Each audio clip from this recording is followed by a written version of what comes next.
There is no doubt that economic development is the keynote of our policies and programs. Progress has to be made both in the agricultural as well as the industrial sector. Undoubtedly, we have passed through a crisis insofar as the question of food grains was concerned. It was a difficult period, a period of scarcity as well as of rising prices. We pursued a policy with which perhaps you did not agree.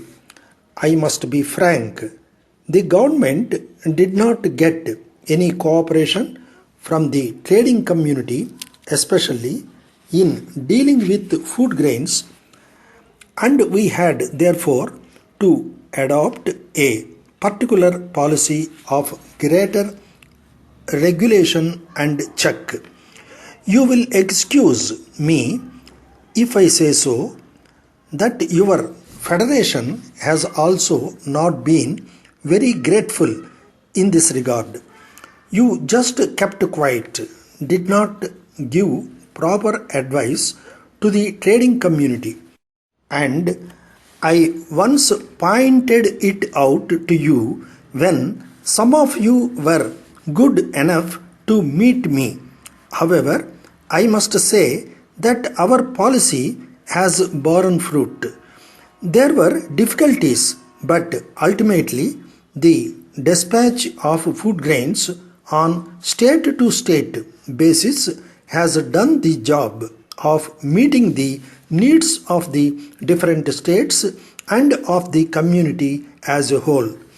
I do not say that people had not to face difficult situations, and yet there was no alternative for the government but to adopt this technique.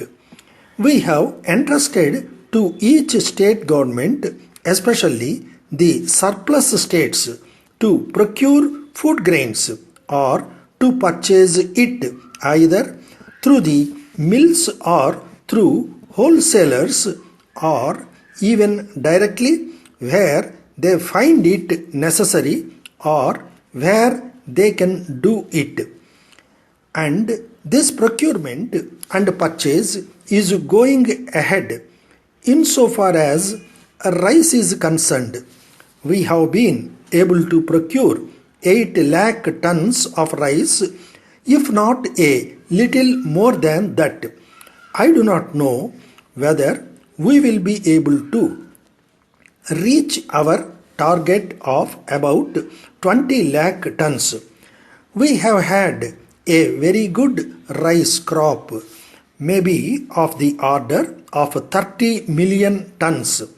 We expect to have good rabi crop, and with the help of the local production as well as with imports, especially from the United States of America, we will try to build up a buffer stock so that in times of difficulties, this buffer stock would come to our rescue. The market may not go up and down and create difficulties for the common man. It is therefore that we will still stick to each state being a zone. However, I must say that we do not feel satisfied with the present arrangements. Either we must have bigger zones in the country, or we must treat the whole country as one zone. We will certainly have to consider this. Insofar as industries are concerned, I am sorry to note that you have drawn up a very dark picture. As far as I can judge, there has been constant progress and development. We have set up a large number of new industries both in the public and private sectors. There might have been some delay or even slow progress in certain sectors or in some of the projects during this period. But taken as a whole, I think our future seems to be quite bright and hopeful. I might mention that in the last year of the third plan, we expect to have much greater production and perhaps the greatest during the last few years. There will be an additional output of around 1 million tons of cement during the last years of the third plan. Paper is another item of a common use in which additional capacity will result in larger output. The coal industry, which has had to face a reducing of demand for some time, can look forward to a sizable increase in output with the increased requirements of industries like steel and cement.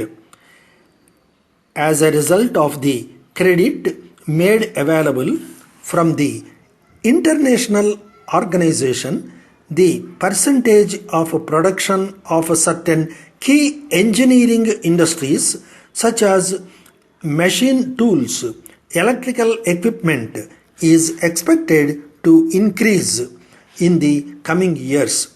Most of these items to which I have referred are those which will help both industry and agriculture to raise their levels of output.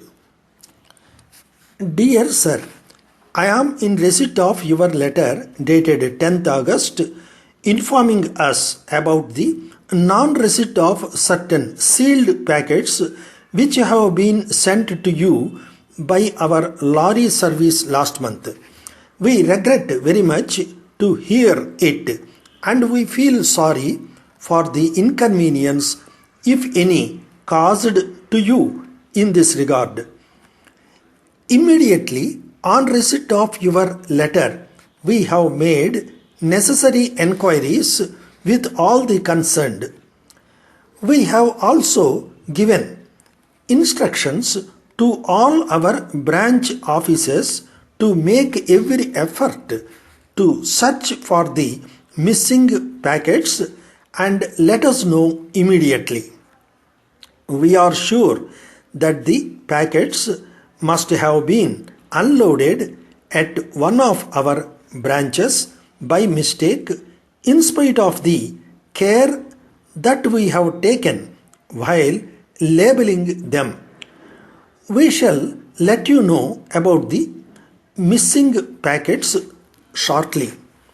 With regard to the mode of payment of the bill, we advise you to arrange the payment through the demand draft to be payable at our place. You may deduct the bank commission from the total amount payable to us. The postal charges to send the draft by registered post may, however, be met by you. We shall send you the stamped receipt as soon as the draft is received by us. We also request you to send your further requirements immediately so as to enable us to attend to it. In this connection, we would like to assure you that we will attend to all your future orders very promptly. We will also see that you would get all the sealed packets at a time. As a matter of fact, it is our motto that our customers should not be put to any kind of inconvenience, whatever may be our difficulties. We therefore assure you our best services at all times. Thanking you, yours faithfully.